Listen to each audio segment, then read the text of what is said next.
ये कहानी दो गाय बहनों की है। एक का नाम भूरी था और एक का नाम काली।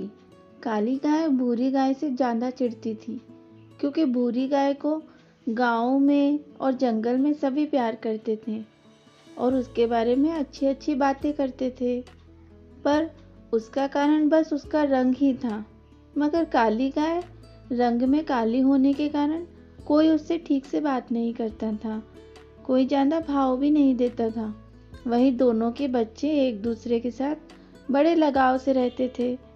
एक दिन काली बोलती है कि भूरी, तू मेरे घर के आगे से भी मत जाया कर, क्योंकि तेरा परछावा पड़ते ही मेरा पूरा दिन खराब हो जाता है, किसी काम में मन ही नहीं लगता।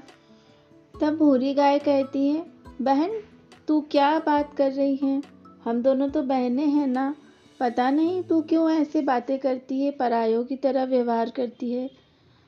काली बोलती है, हम कोई बहन बहन नहीं है, मुझसे बात मत करना, अब जा यहाँ से, ये दिखावा कहीं और करना। भूरी कहती है, ठीक है बहन, जैसे तेरी मर्जी।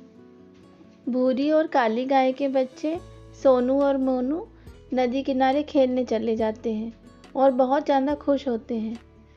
तब उनमें से एक बोलता है, यार पता नहीं मेरी मम्मी को तुझसे क्या दिक्कत है, बोलती रहती है कि मैं तेरे साथ खेलने ना जाऊं। दूसरा बोलता है, हाँ भाई मुझे भी नहीं पता, 24 घंटे मेरी माँ तो बस ताने ही देती रहती है। अगर वो दोनों एक दूसरे से बात करें तो हम भी एक दूसरे के घर आ जा सकते हैं, मगर उन दोनों की लड़ाई तो ख़त्म ही नहीं होती। हाँ भाई सही कह रहा है, मुझे भी कुछ समझ नहीं आता, रोज़ हम दोनों उन दोनों के कारण छुप छुप कर मिलते हैं। वहीं काली गाय कहती है, आज कहाँ रह गया मेरा मोनू, पता नहीं किसके साथ खेलता है। इतने में भूरी गाय भी वहाँ आ जाती है। तभी वह बोलती है, मोनू और सोनू दोनों एक साथ खेल रहे होंगे नदी किनारे, तुम चिंता मत करो। तभी काली गाय कहती है, आज इसको देखती हूँ, बहुत परेशान करता है, किसी के भी साथ खेलता रहता है। काली गाय गुस्से से नदी किनारे जाती है और सोनू और मोनू को बहुत ज़्यादा सुनाती है। तब उसमें से मोनू कहता है, मासी आप हमेशा हमें सुनाती क्यों रहती हो, हम खेल ही तो रहे थे, कोई गलत काम थोड़े ही कर रहे थे। तू चुपचाप रहा कर, मुझसे जुबान मत लड़ाया कर, नहीं तो पिटाई लगा दूंगी।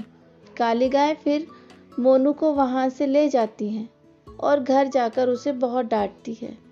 तो मोनू कहता है, माँ आप बहुत बुरी हो, आपसे अच्छी तो मौसी है। काली गाय मन ही मन बहुत दुखी होती है और सोचती है कि भूरी गाय मर जाए तो ज़्यादा अच्छा है, सुकून मिलेगा मुझे।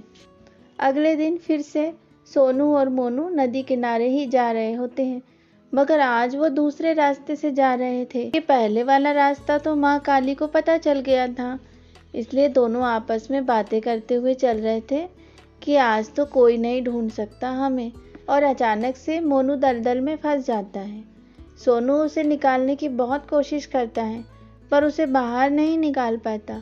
फिर सोनू अपनी मौसी के पास रोते रोते जाता है, मौसी मौसी जल्दी चलो, मोनू को आपकी ज़रूरत है। तब काली उसे डांट देती है और भगा देती है। फिर सोनू अपनी माँ भूरी के पास जाता है और उससे कहता है, माँ मोनू दलदल में फंस गया है और हमें उसे बचाना है। और भूरी बिना समय गंवाए वहाँ पहुँच जाती है। तब मोनू से बोलती है कि मोनू तो बिल्कुल चिंता मत कर, मैं तुझे ज़रूर निकाल लूँगी। यही बातें सब वहाँ बैठा एक कौवा सुन रहा था। तभी वो कौवा काली के पास जाकर उसे सारी बात बताता है। तब काली भागी भागी वहाँ से चली आती है और आते ही भूरी को धक्का दे देती है और उसे कहती है, ये सब तेरे कारण ही हुआ है, मेरा लड़का आज तेरे कारण दलदल में फंस गया है। पर भूरी काली की बातों पर ध्यान नहीं देती और मोनू को बचाने में लग जाती है। वो एक रस्सी ढूंढ कर लाती है और उसे मोनू को देती है और उससे कहती है, मोनू इसे पकड़, मैं तुझे बाहर निकालने की कोशिश करती हूँ। और भूरी उसको बाहर निकालने में कामयाब भी हो जाती है। पर जैसे ही मोनू बाहर आता है, भूरी का पैर फिसल जाता है और वो दलदल में फंस जाती है। भूरी के दलदल में फंसने के बाद उसका बेटा सोनू ज़ोर ज़ोर से रोने लगता है और काली भी अपने मन में पछतावा करती है कि मैंने आज भूरी को गलत कहा था।